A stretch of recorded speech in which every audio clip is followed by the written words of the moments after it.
Greetings and welcome to you. I am Shushana, and today we're going to be doing a reading for those of you who are struggling with an alcohol addiction.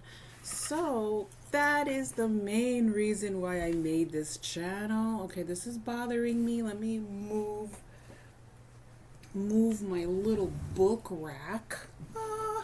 Wonderful. Okay, so the main reason why I made this channel was for people who have alcohol addictions and who are not in denial and who are actually willing to do the work that it takes to stay sober. That's the main reason why I have this channel for those of you who have never been here before. And I use medicine cards or positive energy approved cards for collective groups. However, if I do a one-on-one with you, I don't require cards at all. So today I really want to do a reading specifically for people who have an alcohol addiction and don't understand their addiction and simply want to discuss what the energy is for the collective group. There's a collective group of addicts, right? I can do a reading for just addicts. I can do a reading for this or that. And today it's going to be for particularly alcohol. If you are addicted to a hard drug, what do I call a hard drug? A hard drug to me is a non-holistic drug, because there are certain drugs, certain holistic drugs that are prescribed.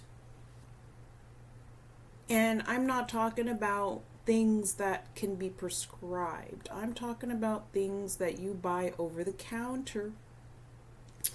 I cannot speak for hard drugs. I cannot speak for people who have hard drug, non-holistic drug addictions, because I only specialize and understand and comprehend alcohol to its full extent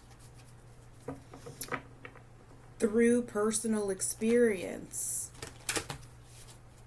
However, there are certain similarities. That they all share. Even though alcohol is its own entity and hard drugs like heroin or pills, all these pills that people are addicted to, even though it is its own entity, it still involves entities. So even though the addictions might be different, they involve different kinds of entities. You know, we have hard drug addiction, we have porn addiction, we have alcohol addiction. They all have different entities. They're all spirits, they're all demons, they're all ghosts, they're all spirits, but they're different kinds. So that is what the similarity is between them, is that they all involve the possession of demonic spirits and different kinds of entities. So we're going to do a general collective reading for all those people who are struggling with alcohol as an addiction, who actually have an interest in stopping. So it's not really going to be a reading for people who have the addiction and have no intention to stop. I'm not here to convince you. I am here to help you if you are interested in stopping for good. Not stopping a little or cutting down or doing it on a rare occasion. I'm here to support those who are ready to stop for good. For good. people who are in denial and have a problem or are in denial or just not interested in quitting, they just haven't hit rock bottom. And sometimes people don't hit rock bottom within this lifetime. Sometimes they allow the alcohol to disintegrate their bodies, and it follows people to their next lifetime. And in their next lifetime, they're doing the same thing, drinking. So some people just don't hit rock bottom. Some people are what you call a functioning addict, a functioning alcoholic that can drink pretty often, and they just never really hit rock bottom. So they think that they don't have a problem. They think it doesn't affect their body because they never hit rock bottom. Sorry about the glare. It is what it is. So a little bit of my background before I start tapping into the collective alcoholics group. I am an alcoholic. Hello.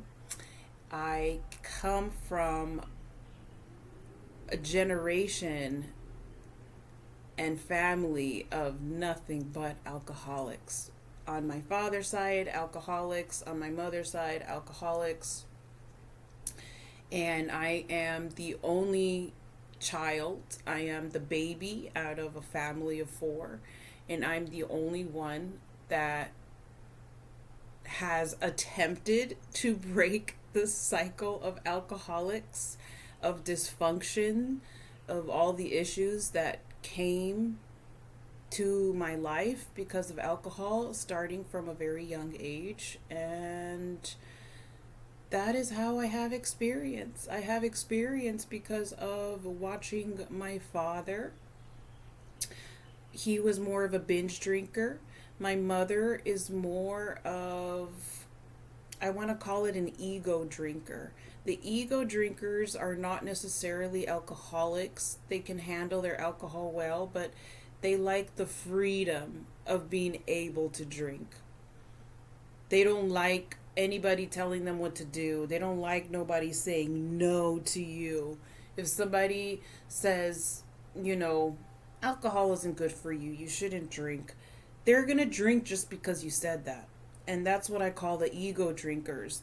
My mother is more of an ego drinker. She wants to drink because it represents her choice of freedom to. And my father, who already passed away several years ago, was a binge drinker, and unfortunately that is the footsteps that I followed.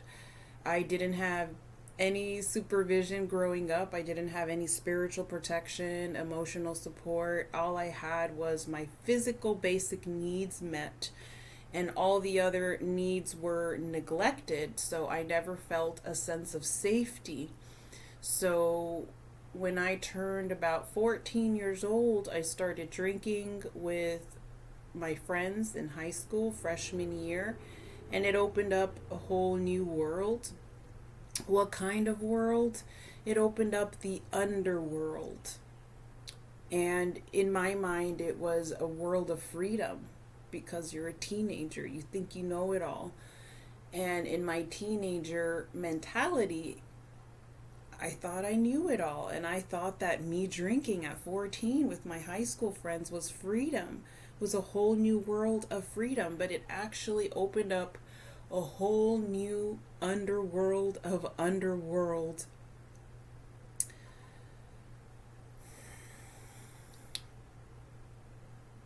Circumstances, and I became a binge drinker. So I binge drank just like my father, and it wasn't until about my mid-20s, maybe a little earlier than that, in around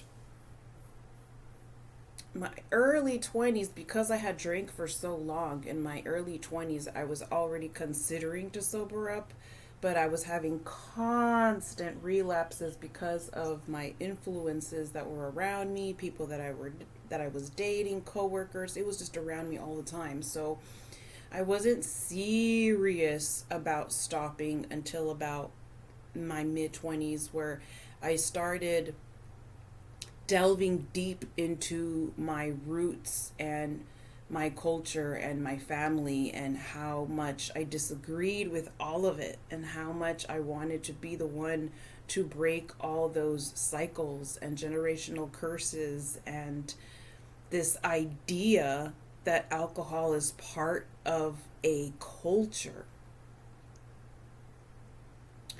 I was the first one to say, no, I'm not going to do this anymore. I'm going to step away. It caused me my relationship with a lot of my family members. So I separated from a lot of my family members. I moved far away, and I basically turned my back on every single person in my life that was a negative influence, including family members.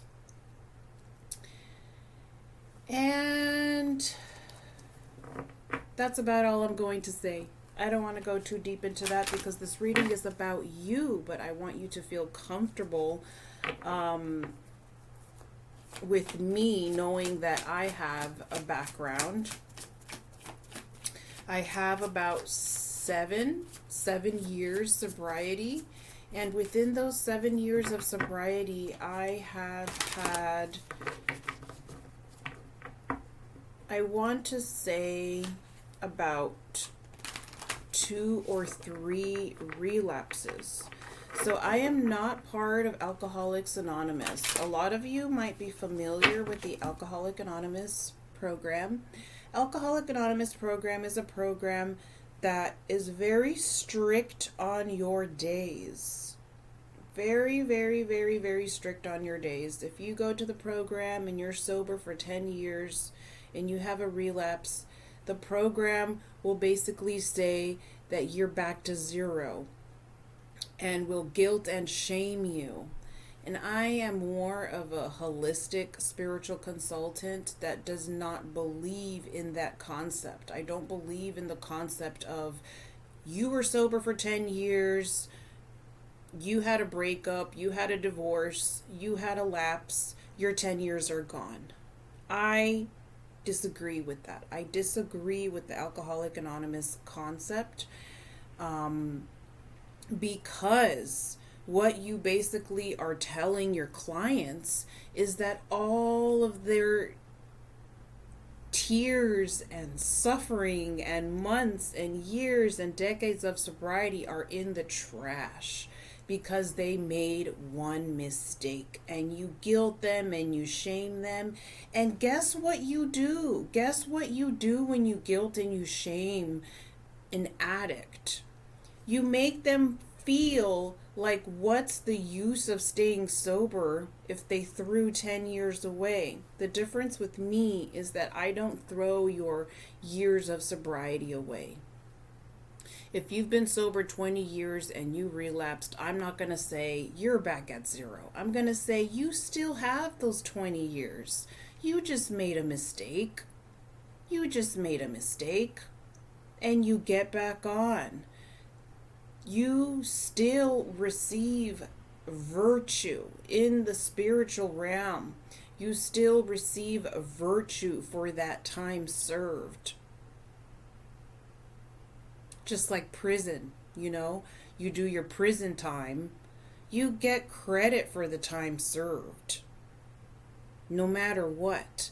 So in my philosophy, when you are in recovery, all of the years that you spent sober, recovering, detox, fasting, praying, meditating, that doesn't disappear. That doesn't disappear just because you make a couple mistakes. And when you look at it like that, you do not lose your motivation. You say, okay, I fell off. I fell off this one time. I was dealing with the divorce. I was dealing with the breakup. I was dealing with the spouse that cheated on me. Whatever reason you had. And you get back on. And you get back on that horse. And you get back onto your sobriety.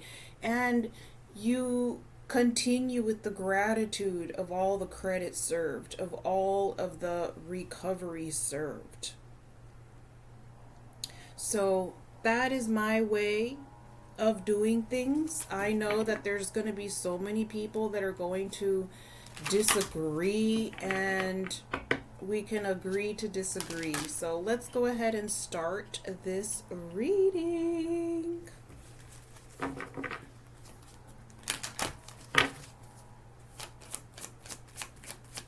What is the physical work that people in this group need to work on? The physical work.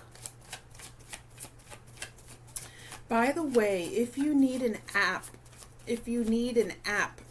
because in modern society, alcohol is promoted everywhere. Alcohol is everywhere. Alcohol is promoted everywhere.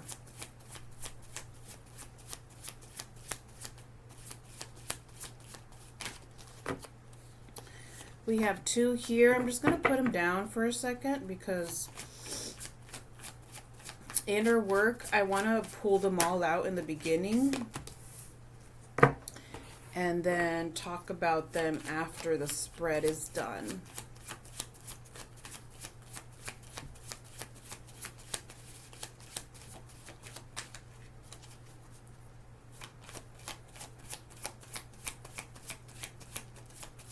App. If you're looking for an app to go attend live meetings for support, quitting alcohol. Because some people haven't made that decision yet, and that's okay. Like, I do not judge. I'm here for the whole process.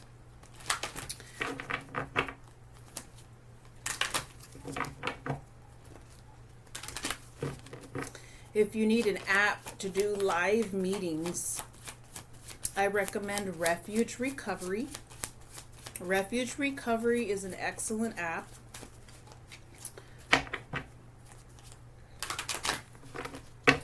If you need a live meeting, I need to drink water. Hold on. Okay. Where were we? Refuge Recovery has live meetings that you can attend.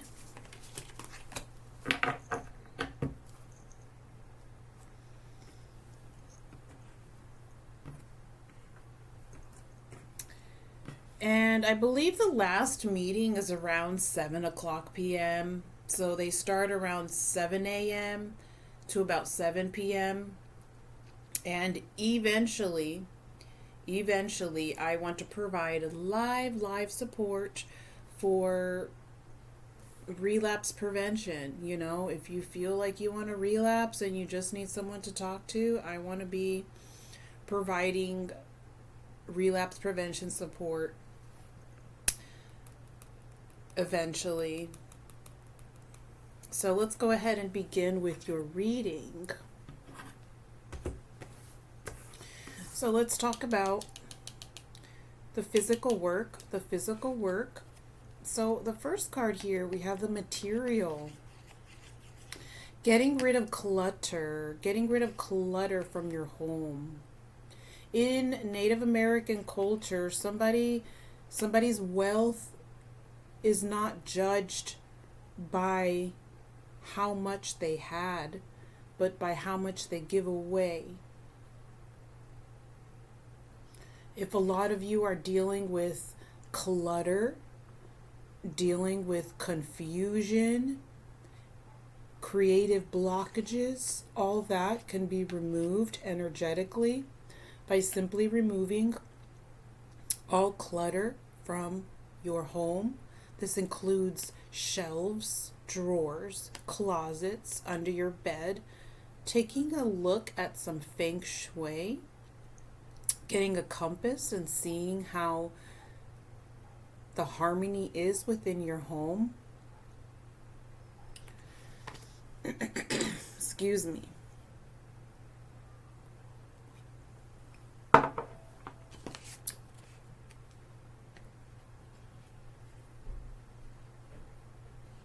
And you will be amazed by the difference that you will feel the next day. The next day, how you feel. You will wake up in the morning and you will look around and you will look at all of the corners in your room have been polished and organized, getting rid of old furniture, getting rid of cursed items, items that have a negative energy you can just get rid of, throwing things away, donating things, selling things. This is a hard one. Even though it sounds easy, this is a hard one because what do you need first? What do you need first? You need motivation. Put on some motivation music. Put on an oil steamer, some motivation music, and some incense, some frankincense, some myrrh. Smudge your house at the same time that you do this organizing, decluttering. Smudging is so important. I highly recommend frankincense, myrrh, and amber. Excuse me. Frankincense, myrrh, and amber are wonderful incenses to use if you are having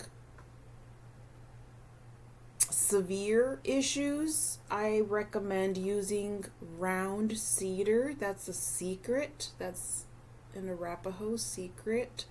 So there's two different kinds of cedar. There's flat cedar and there's round cedar. The round cedar, you go to your house, you start in the back of the house and you work your way to the middle, the four corners of each room. You burn the cedar on a little plate. Make sure you have a safe ashtray because abalone shells are wonderful ashtrays to use, but you want to make sure you have an ashtray because cedar is really it burns up really quickly. So you want to make sure that you don't want to start a fire. So you go to all of the corners of your apartment and open all of the windows, open your front door. You take the smoke towards the driveway, towards the whole vicinity of your area. And then you take salt. You take salt and you sprinkle salt on the four corners of every single room. And then you exit the house and you sprinkle the last of the salt outside of the house. And that will bring all negative energy outside to that pile that is outside of your house. Of course, you do energy work. You do your energy work, you play your protection videos. Sometimes we cannot rely on electricity. Sometimes you cannot rely on electricity. Sometimes you cannot rely on your own energy because you're tired. You could be tired and exhausted. You had a long day. You worked 2 jobs and sometimes you don't have the energy to be clearing your house every single day. There's rain, there's a storm, your laptop is not charging, your cell phone is not charging. The smoke of the cedar, the smoke of the amber, the smoke of the frankincense and myrrh, the vibration of those sacred holy tools, they stay in those corners even after you burn it for about, I would say about 24 hours. And that smoke creates a shield. So when your energy is low and you just don't have the energy to do what you have to do, that smudge will give you a good 24 hours to replenish. We have you needing to be more of an observer. When you go out to a social setting, when you go out to a public setting, when you go to work, observe the people that drink instead of partaking, because you're going to be tested. We're always tested. We're tested all the time. That's why I don't beat up any client if they have a lapse, because we are constantly being attacked. Planetary attacks, humanity, curses against humanity, environmental issues, entities. There's full moons, eclipses. Are you kidding me? There's no way that I'm going to sit there and beat anybody up for having a relapse. I don't care how many years of sobriety you have, 7, 10, 15, 20, 30, 40, 50. You keep it. Your sobriety, your stay, no matter what you do. Even if you are still actively drinking, I still give you credit for your days of sobriety. So let's say you quit for 15 years and you're drinking right now. Wow. I'm not going to pay attention to your relapse. I'm going to pay attention to your 15 years. I'm going to say, wow, you did 15 years. Next time you can do 16. Next time you can do 17. Next time you can do 18. You don't got to deduct nothing. You don't have to deduct nothing. Because the thing is, when you deduct someone's sobriety and you point the finger at them and say, you know what, you right there, you have 0 days. When you point the finger, you're lowering that person's self-esteem at the worst time. You're taking away, you're taking away all of their virtue, and you're going to make that person feel like they have no reason to continue. When you take their past away in regards to recovery, you take their motivation to continue. But when you root them on and say, wow, you did 10 years. I don't care if you fell off. You did 10 years. That's amazing. Keep going. Skip your lapses and keep on going. Then that person starts to see the positive in life as opposed to the negative. They start to see the cup as half full as opposed to spilt. You know, when God judges people, God doesn't judge us by the milk that is spilt. God judges us by our intention. So when you are, excuse me, my throat is just so dry today.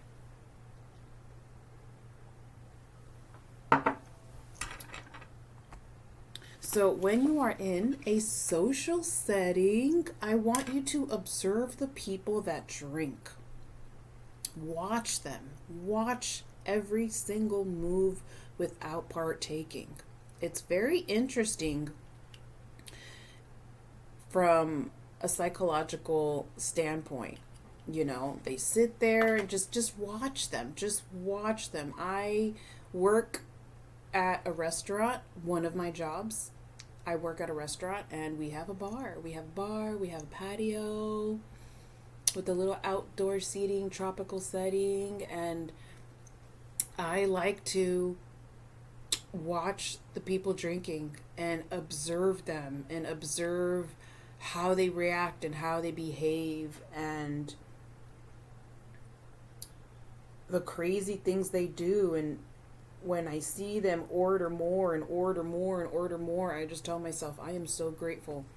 I am so grateful by the power of God for my sobriety, for me having no desire to do that, because there's so many stages, yeah? There's so many stages. There's so many stages of recovery. And in the very beginning, there's still desires. You know, it's not till later on, when you've hit so many rock bottoms that the desire goes away. And sometimes even for those people, the desire is still there. But in the beginning, you know, there's the stages of still having desires. There's just the stages of still having the temptation. There's the desire, the stages of because you're so used to it. Because you're used to it. Because it's a birthday, because it's a wedding, because it's New Year's, because it's Valentine's Day, because everybody else in your family is getting together. Be the observer. and just observe how people behave. Observe their face. It's like their face whenever people start drinking, it just looks like they're like SpongeBob. SpongeBob, when SpongeBob doesn't have any water, how his face looks so dehydrated and demonic, So for the inner work, we have you needing to connect with God, you needing to connect with Great Spirit, you needing to connect with Source.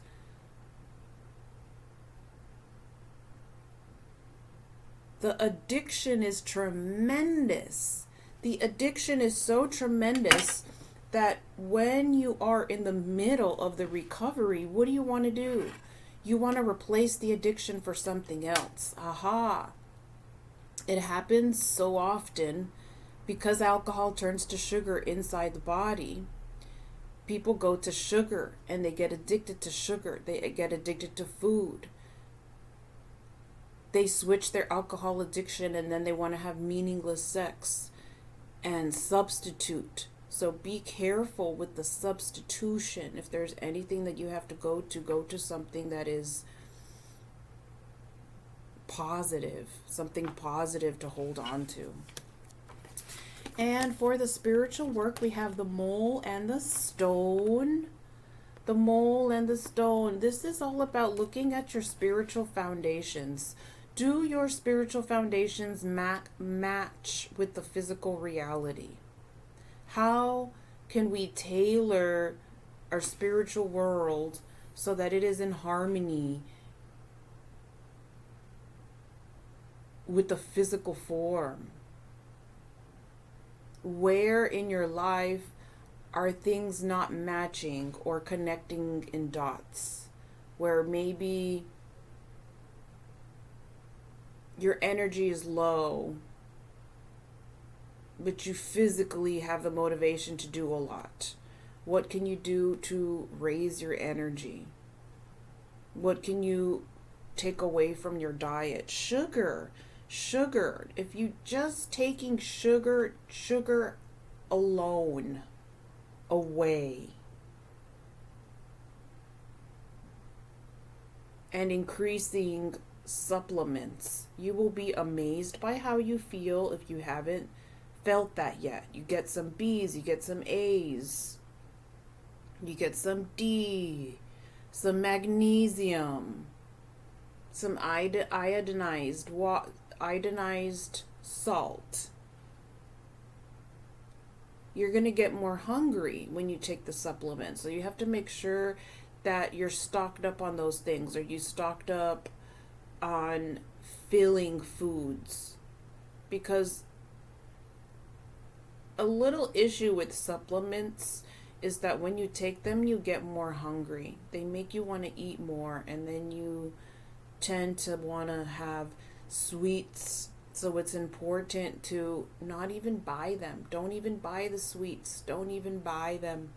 Don't even buy the sweets at all. And if you do, try to go for a rich dark chocolate as opposed to a milk chocolate. A milk chocolate is going to have more dairy. A dark chocolate is going to have less sugar and more health benefits for you. And then we also have the mole. You needing to be more receptive. This is my favorite card in the entire deck. It is the mole. The mole knows when an earthquake is coming. The mole knows when a storm is coming. The mole senses when there's danger. The mole senses when it has to leave. It has sensors in his little, I don't know if you would call them front legs. In the front legs, on the back side of the front legs, it has extra sensory systems. And this is how a person in recovery survives. This is how a person in recovery sustains their recovery, is by using their receptors, using their energetic and spiritual receptors, being aware when there's danger before you approach that danger. If you get an invitation, use your sensors. Should I decline? Should I decline that invitation? Should I decline that party?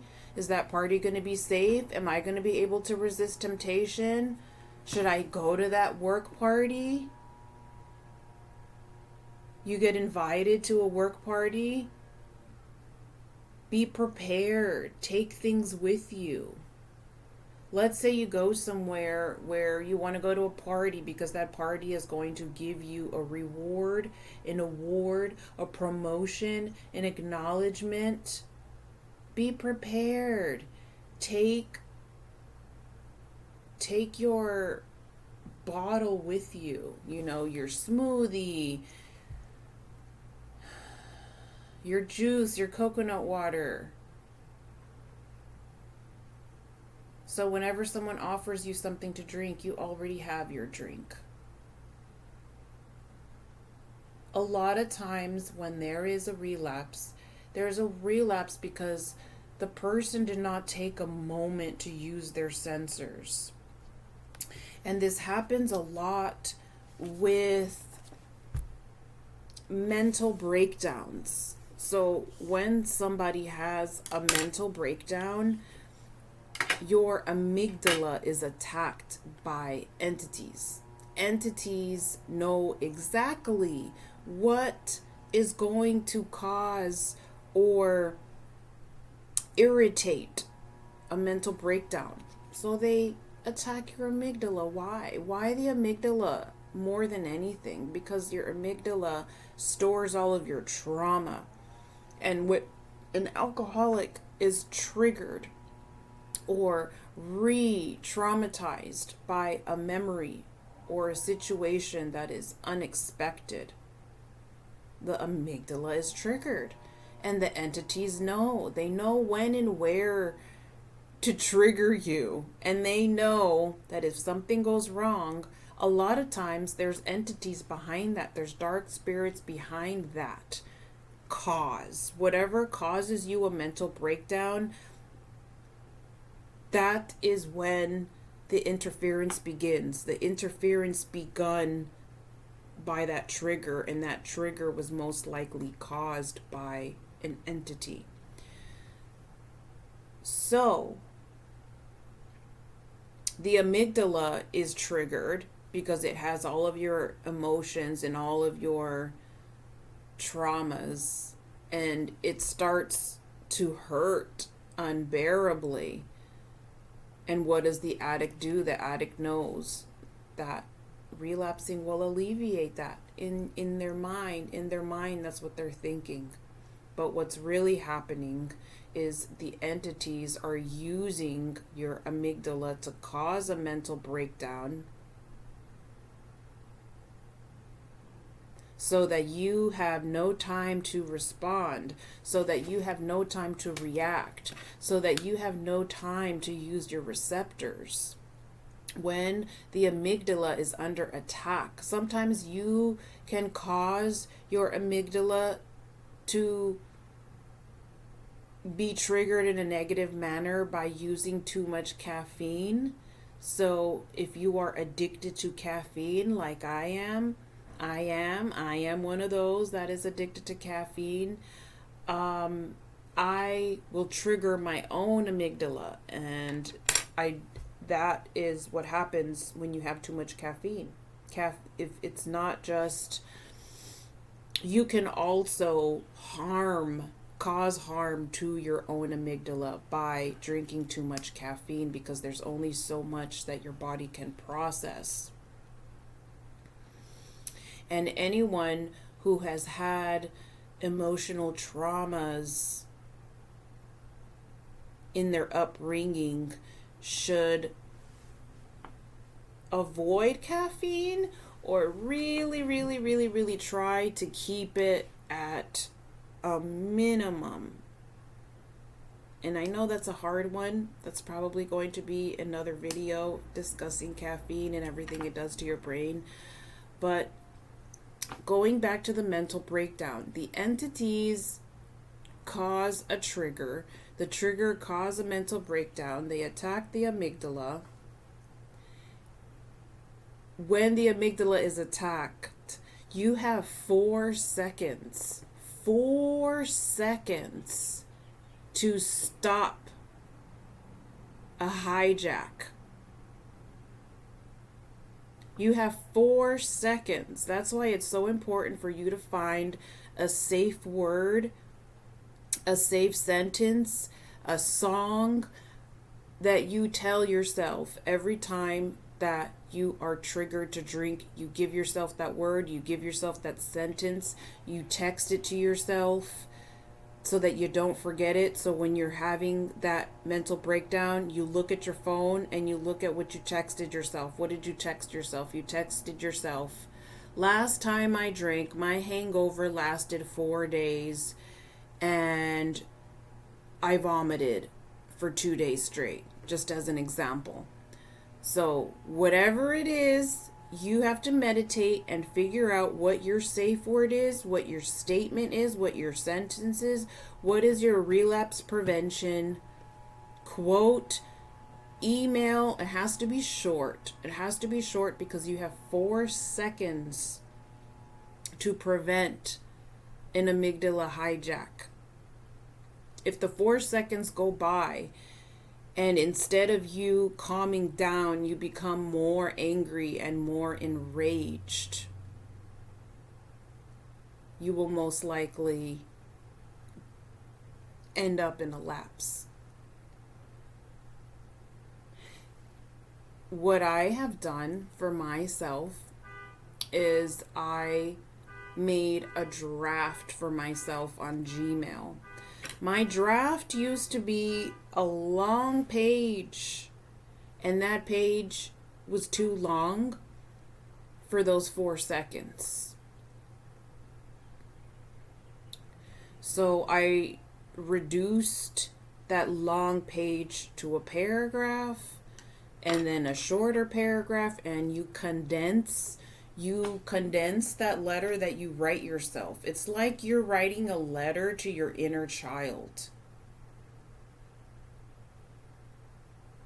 Because when we behave in a lower manner, when we are in our lower mind, you completely forget about the inner child. The inner child doesn't even exist. The inner child is a completely different person when you're at a lower mind level.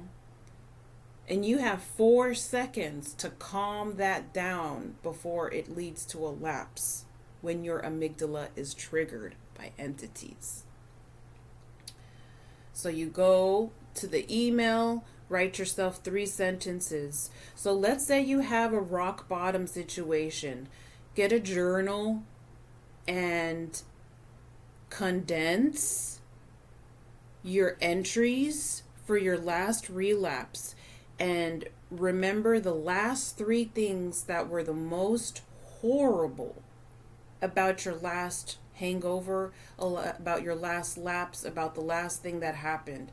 And include those 3 things in your email draft.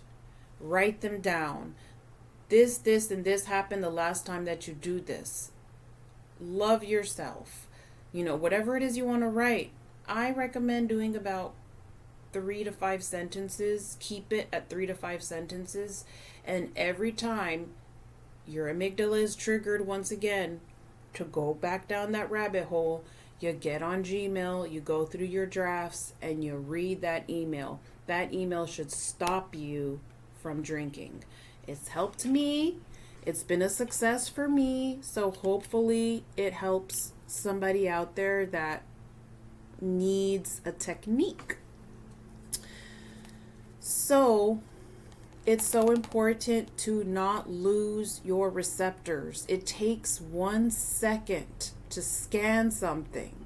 It really does. But people want to be impatient. People want to be all up in their ego, right? They can't scan things for 1 second. Should I go to that party? Oh, someone just offered me a drink. I didn't practice saying no. Go in front of the mirror and practice saying no. No, thank you. I have my bottle on me. I have bottled water. I have my coconut water. No, thank you. I have my smoothie. No, thank you. Practice saying no, thank you.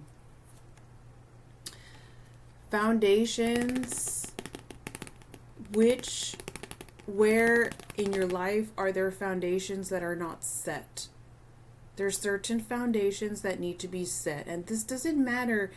You could be homeless and still set up foundations. This is more of an energetic, spiritual foundation of doing some planning on where you see yourself in a year. Where do you see yourself in 2 years? Where do you see yourself in 3 years, 4 years, 5 years? Where do you, a plan. Working on your foundations, whatever that may mean to you. So let's go ahead and put these medicine cards to the side and see what other cards we have for this collective group.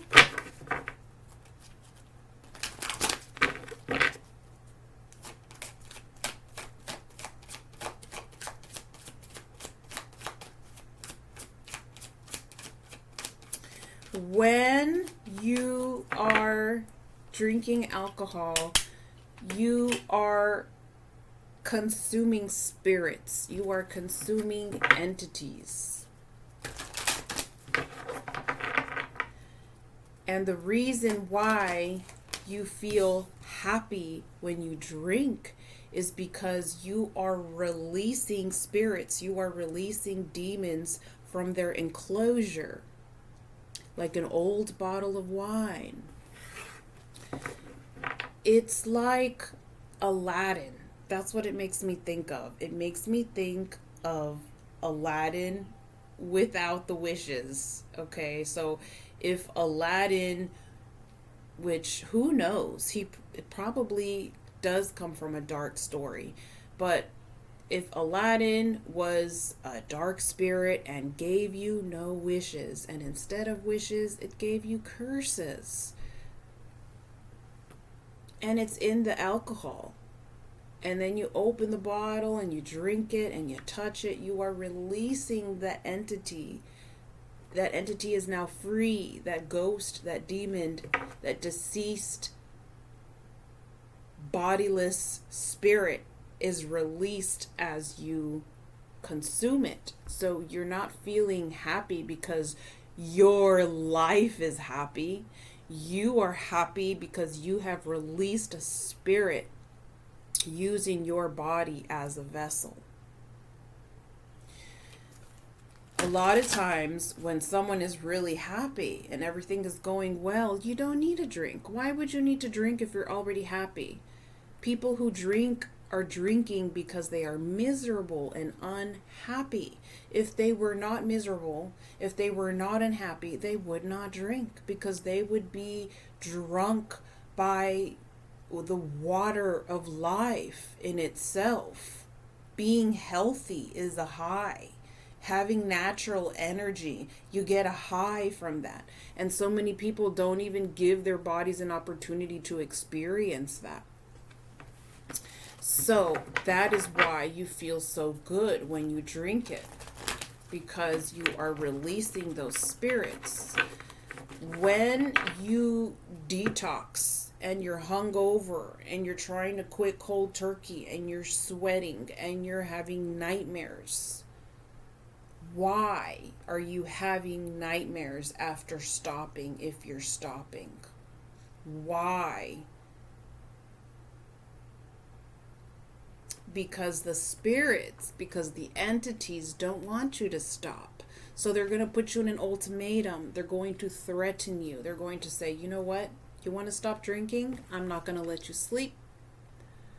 I'm going to electrocute you every time you fall asleep. So you're going to be detoxing. You're going to be like, oh, this is so nice. I'm detoxing.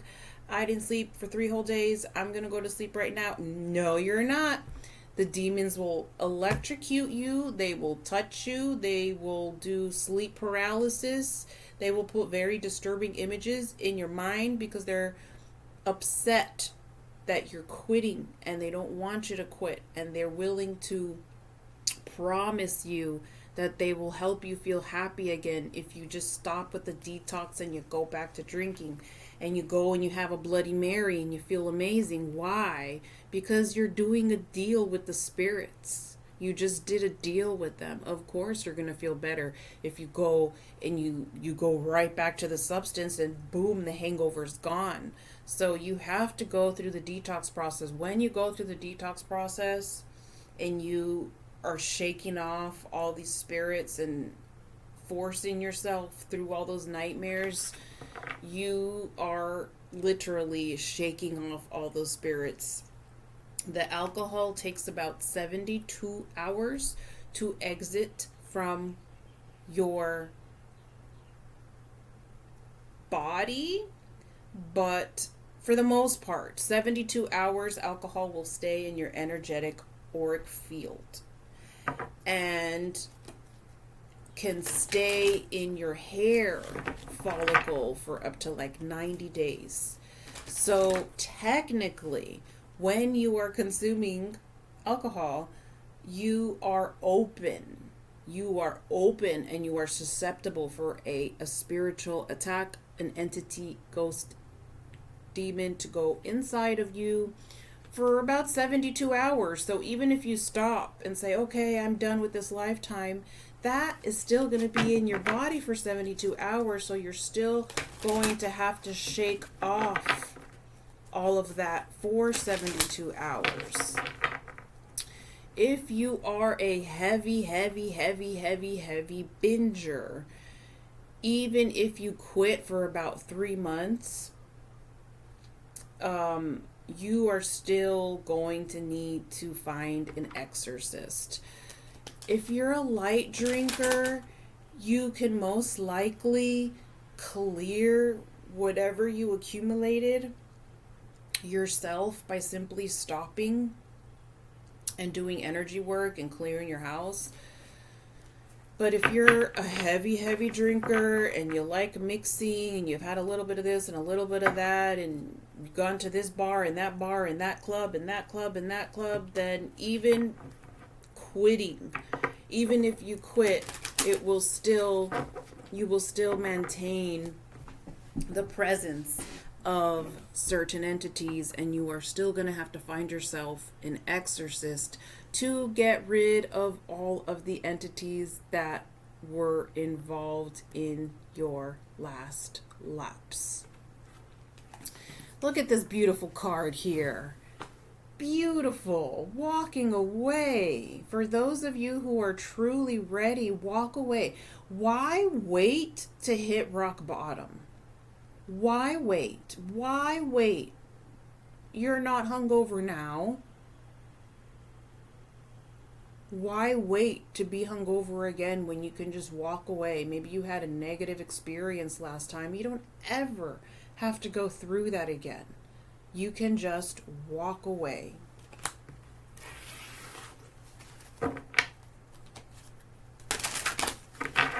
The reason why I'm discussing all of these things in this manner is because I want people to understand their addiction and understand entities. When you understand the addiction, when you understand how entities work, you are better able to take control over the weakness within your life. You know, we all have strengths, we all have weaknesses, and a lot of time those weaknesses just come with not having all of the proper information. You know, schools do not teach you about alcohol being bad for you. Schools don't teach you simple things. And what do? People, when they don't have parents that provide emotional and spiritual support and protection, the child unfortunately has to find out the hard way, and they go down a very dark path to find out all the information that their parent could not provide.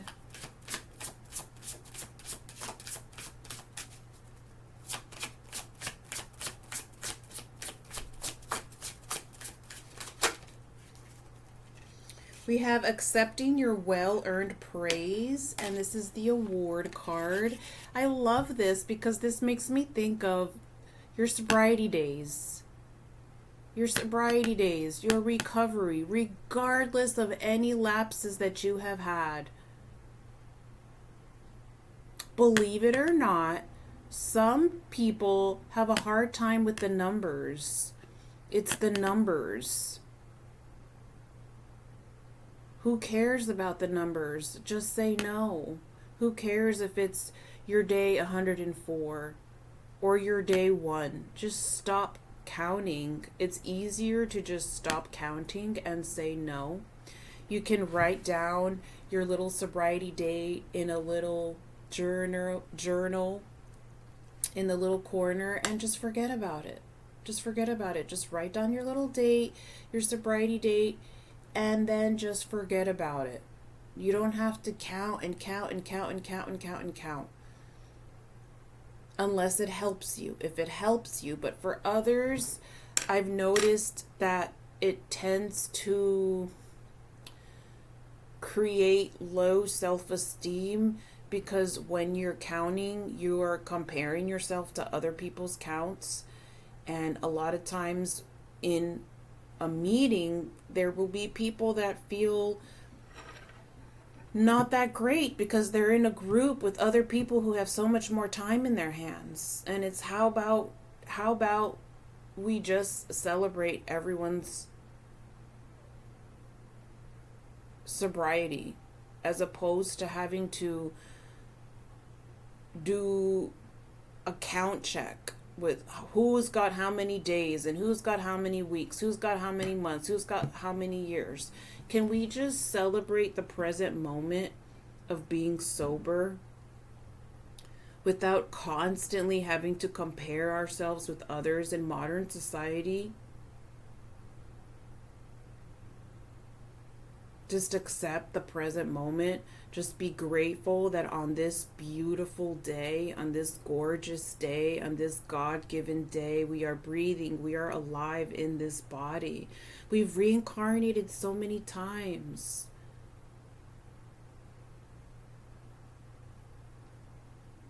And everybody fears the process. Everybody fears the dying process, the process of rebirth and reincarnation. But in this present moment, we are here. It is a miracle. It is a miracle that our souls are alive in this body today.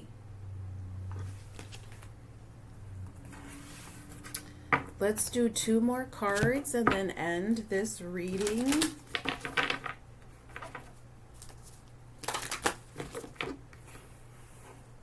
For those of you that are serious about quitting, it's really important for you to avoid interacting with people who continue to drink, because being around people who drink,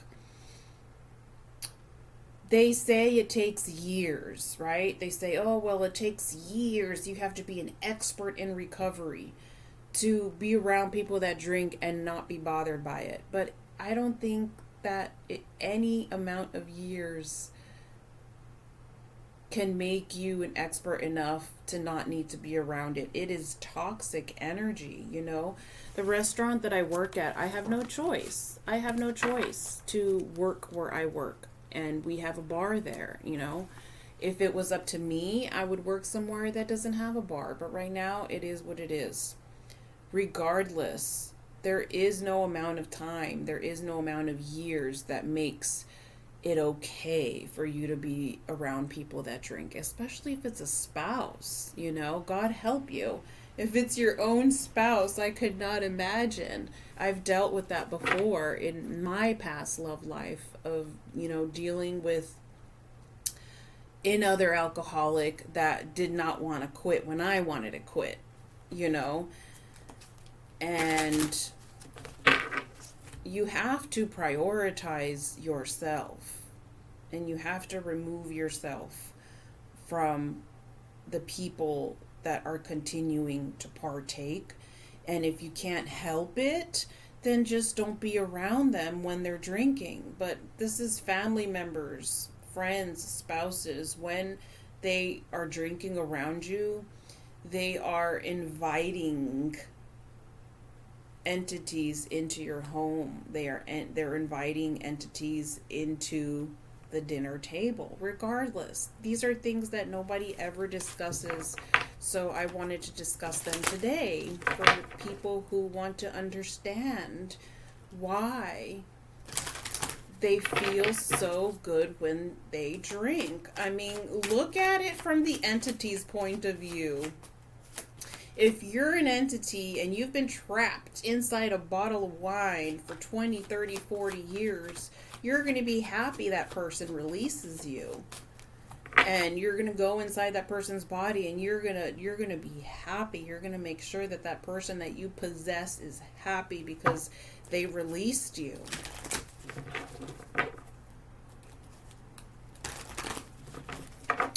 The entities do not just harm the person who is drinking. They hop in and out. They jump in and out of people's bodies and can be passed down to children and babies.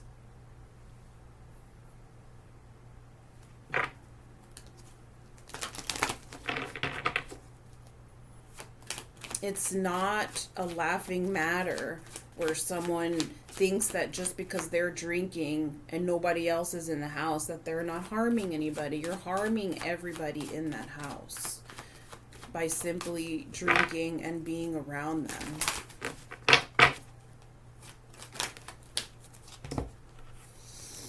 We have be patient. You're not patient enough. Patience is not about doing nothing. Patience is knowing profoundly that nothing can be done to change the situation in the present moment. Wait and the inevitable will materialize. So with your life in general, your financial life, your travel plans, everything is moving so slowly because the world, we are in a collective WAR. It's a silent WAR that's going on, but it's going on. So everything is going to be shifting around. A lot of things are going to be purged. A lot of things are going to be regurgitated and vomited out of our political system. So many environmental issues have reached its breaking point, where if nothing is done to fix things now, things are only going to get worse. So there's going to be a lot of changes internationally in our economics and how we handle money.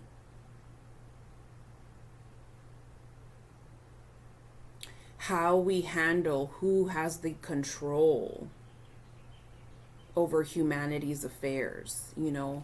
All this that is going on is causing so many changes, and these changes are going to cause delays. They're going to cause postponements. They're going to cause rain checks, and you can't sit there and take it personal.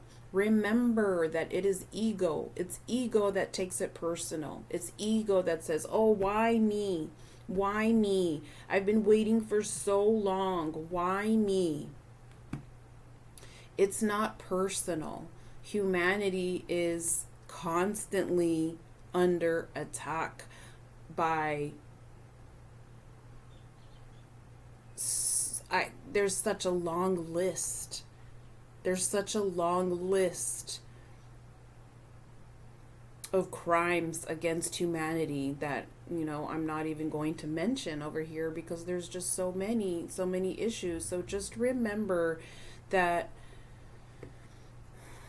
being at peace, in silence, being still, being present, being content in your own company causes a ripple effect. It calms down the hostility of the collective world.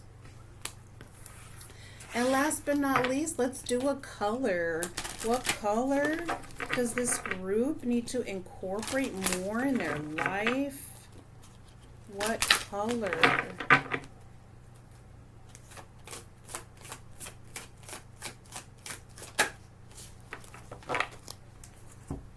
And we have brilliance. brilliance. Someone in here might be 26 years old. Discover your sparkle. Discover your sparkle. This is the color of brilliance. It is the color of waterfall. What in your life is your own unique sparkle? Everybody has a unique sparkle about them. We have artists, we have energetic healers, we have acupuncturists, we have mediums, we've got diagnosers, we've got massage therapists. We have all these fierce warriors that have a divine assignment to serve humanity and Mother Earth. And a lot of times it is the addicts that have the biggest purpose. It is the addicts in recovery that have the biggest purpose, because they came from a difficult family, they came from a dysfunctional background, they were targeted from a very young age. It is always the people who are the most gifted that have the most difficult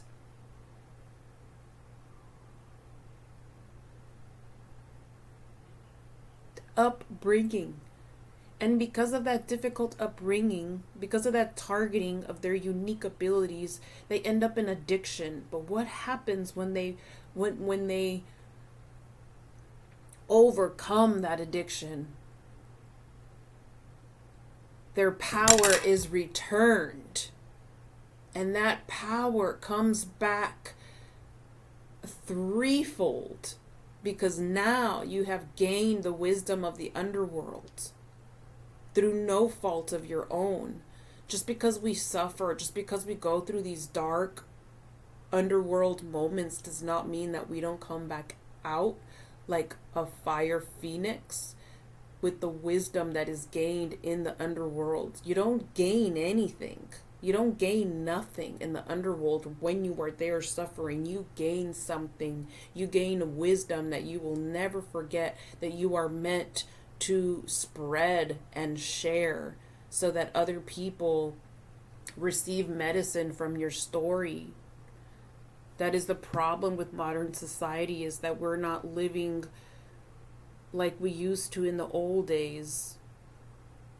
We used to share stories. The elders used to share stories all night long, sharing stories because they understood that those stories hold medicine and they heal people. That's my favorite thing to do, is to talk to elders, talk to elderly people about how the world used to be and how we have to be humble and not take the present moment for granted. Thank you so much for watching. Till next time. Bye.